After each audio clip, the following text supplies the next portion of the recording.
Assalamualaikum warahmatullahi wabarakatuh. Sebelumnya, kelompok kami berterima kasih kepada dosen pengampu kami, yaitu Ibu Dewi Maryam, Sarjana Ekonomi Magister Manajemen, yang telah memberikan waktunya untuk menonton video kami yang akan mempresentasikan materi kami. Kami dari kelompok 11 yang beranggotakan saya sendiri, Ramadhani Azifri, dan teman saya Andila Wengseng. Jadi di kelompok kami ini mengambil materi yang berjudulkan dampak pelanggaran hak pekerja terhadap kesejahteraan, yang studi kasusnya kita ambil dari PT Maju Jaya Tekstil terkait materi perlindungan ketenaga kerjaan. Oke, kita masuk ke latar belakangnya. Perlindungan hak tenaga kerja sangatlah penting untuk menciptakan hubungan industrial yang harmonis. Namun, pelanggaran ini masih sering terjadi, terutama di industri padat karya seperti tekstil. Contohnya adalah kasus di PT Maju Jaya Tekstil yang berletakkan di Jawa Timur ini, yang sudah memperkerjakan sekitar 1.500 karyawan. Jadi pada awal tahun 2025, perusahaan ini menjadi sorotan setelah terjadinya protes besar terhadap pekerja akibat upah yang tertunda selama 3 bulan, dan kondisi kerja yang tidak aman. Untuk rumusan masalahnya sendiri itu, yang pertama ada apa sih penyebab pelanggaran hak pekerja di PT Maju Jaya Tekstil ini? Yang kedua, bagaimana dampak pelanggaran terhadap kesejahteraan karyawan itu tersendiri? Yang ketiga, bagaimana proses hukum penyelesaian sengketa ini? Dan yang terakhir, apa hasil persidangan dan konsekuensi bagi perusahaan pabrik Maju Jaya Tekstil tersebut? Oke, kita masuk ke pembahasannya. Jadi pada tahun 2023, perusahaan mulai mengalami penurunan kinerja keuangan yang sangat signifikan akibat menurunnya permintaan ekspor sebesar 40% dibanding tahun sebelumnya, serta kenaikan harga bahan baku tekstil impor itu sebesar 25%. Jadi kondisi ini menyebabkan perusahaan kesulitan memenuhi kewajiban operasionalnya. Jadi termasuk pembayaran gaji karyawan, fasilitas produksi perusahaan yang terdiri dari 3 pabrik di kawasan industri Surabaya ini hanya bisa beroperasi dengan kapasitas 60% dari kemampuan normal. Selanjutnya, penyebab pelanggaran dalam PT Maju Jaya Tekstil tersebut, yaitu yang pertama ada manipulasi catatan. Oke, yang pertama jadi itu ada manipulasi catatan.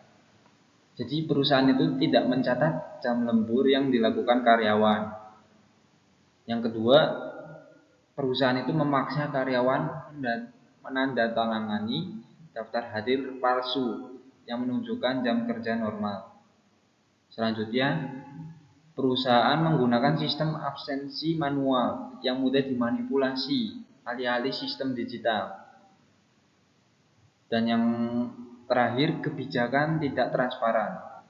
Jadi peraturan perusahaan tertulis tentang tata cara pembayaran upah, lembur, jadi itu nggak transparan gitu dari pihak perusahaannya. Yang selanjutnya, sosialisasi kebijakan pengupahan yang jelas pada karyawan. Jadi perusahaan itu mensosialisasikan kebijakan pengupahannya itu tidak jelas gitu pada karyawannya. Yang terakhir, mekanisme pengaduan internal untuk masalah ketenaga kerjaan. Jadi kayak kurangnya ada transparan itu dari kebijakan perusahaan ini. Jadi pengaduan masalah internalnya itu kurang. Oke, selanjutnya Baik, di sini saya akan melanjutkan presentasi dari teman saya. Pada slide ini terdapat dua poin, yaitu pertama dampak pada karyawan dalam PT Madijaya Tekstil dan proses hukum dalam PT Madijaya Tekstil. Nah, jadi yang poin pertama ini dilakukanlah sebuah survei oleh tim psikolog dari Universitas Airlangga.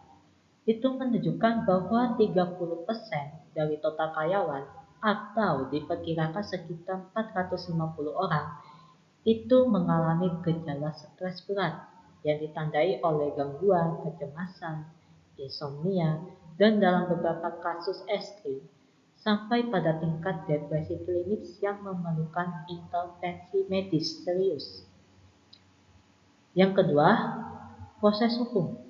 Jadi dalam tahun 2025 Maret pada awalnya itu ada 1.200 karyawan yang difasilitasi oleh Serikat Pekerja setempat itu mengajukan pengaduan resmi ke Dinas Tenaga Kerja Jawa Timur yang dilengkapi dengan bukti-bukti berupa catatan jam kerja mandiri yang dicatat oleh karyawan, kemudian rekaman CCTV yang berhasil diam-diam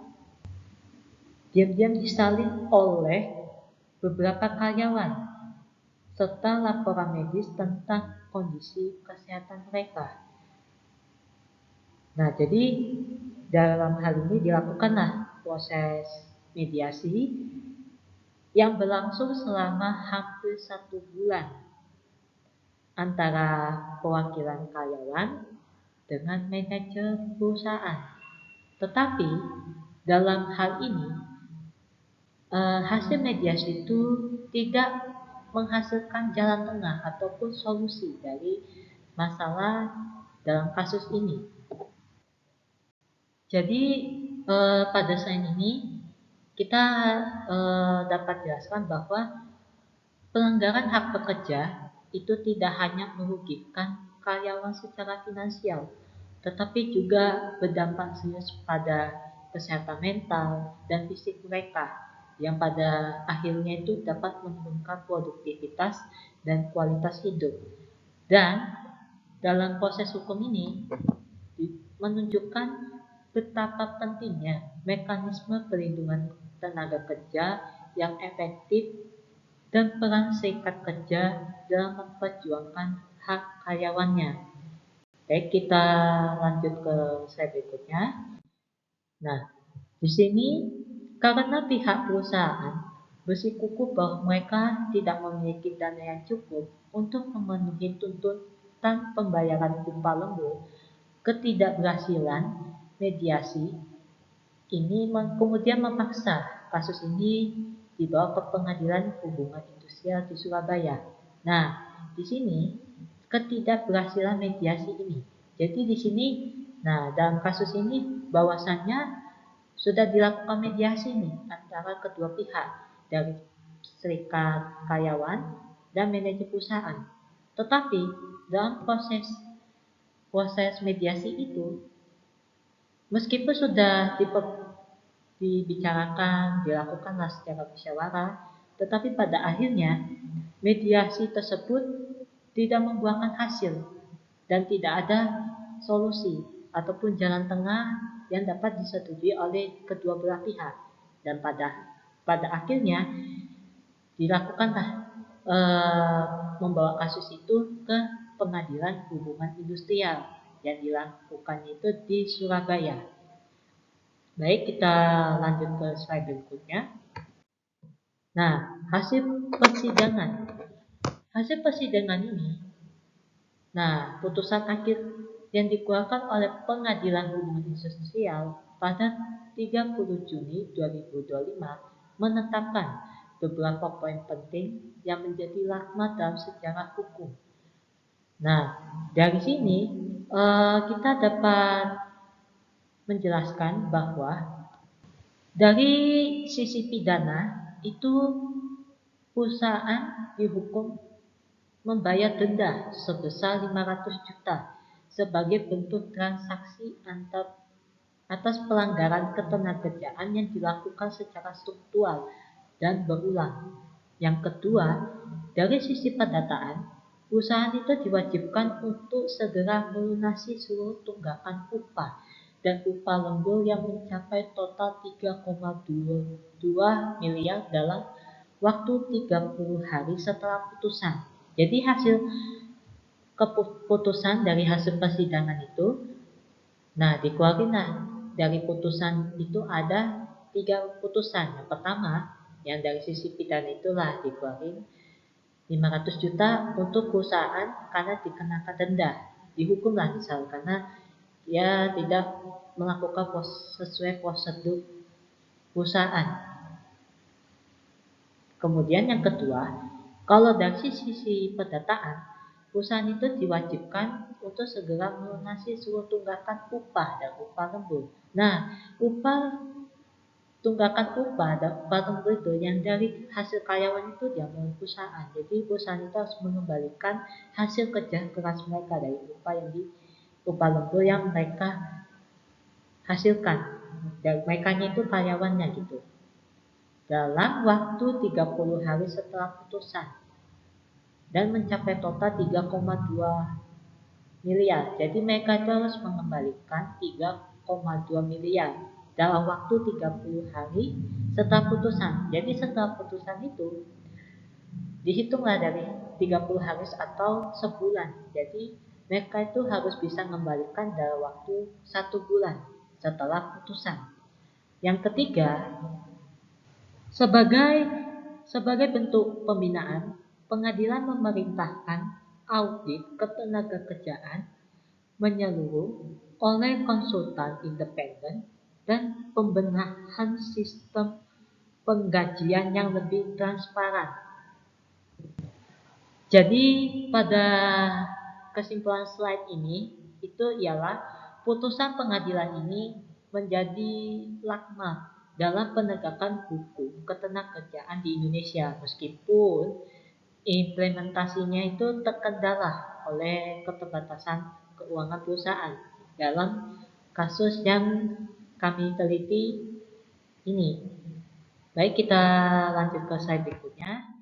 Nah, di sini kita dapat menyimpulkan dari semua slide yang baik dari teman kami dan saya itu bahwasannya pelanggaran hak pekerja di PT Maju Jaya Tekstil ini terjadi itu akibat kombinasi faktor internal dan eksternal.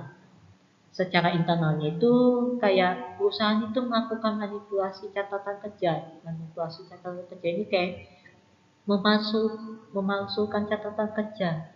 Kayak misal baik dari gaji ataupun dari jam kerja. Nah, kemudian menerapkan kebijakan yang tidak transparan dan gagal memenuhi kewajiban finansialnya. Dan secara eksternal dari masalahnya itu tekanan ekonomi seperti penurunan permintaan ekspor dan kenaikan harga bahan baku yang itu dapat memperburuk kondisi saat ini. Jadi pada kesimpulan dari semuanya itu bahwasanya kita itu dalam penelitian ini menegaskan bahwa pentingnya transparansi, pengawasan, dan mekanisme perlindungan yang kuat untuk mencegah pelanggaran hak pekerja di masa depan. Jadi kayak dalam suatu perlindungan tenaga kerja itu sangat diperlukan untuk kita bahwasanya ketika kita suatu saat nanti kita ingin melamar pekerjaan, bahwa ada hak kita itu dalam perlindungan tenaga kerja, misal kayak seperti kita itu terjamin baik dari segi gaji, kayak jam kerja kita tidak berlebihan, walaupun kita mungkin kalau kita kerja lembur dan pekerjaan kita, tetapi setidaknya apa pekerjaan yang kita lakukan, entah baik dari pagi, sore, ataupun kita kerjaan dari malam ke pagi, itu menyesuaikan dengan karyawannya, dengan memikirkan kesehatan karyawannya juga, dan mengkondisikan finansial perusahaan tersebut dan menyeimbangkan.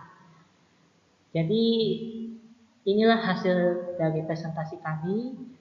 Mohon maaf apabila ada salah kata dari kami, dan saya mengucapkan terima kasih kepada Bu Dewi Mariam selaku dosen pengampu karena telah memberikan kami penjelasan, memberikan kami pembukaan tentang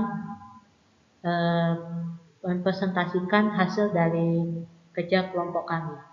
Itu saja yang kami dapat sampaikan. Saya mengucapkan terima kasih. Selamat siang.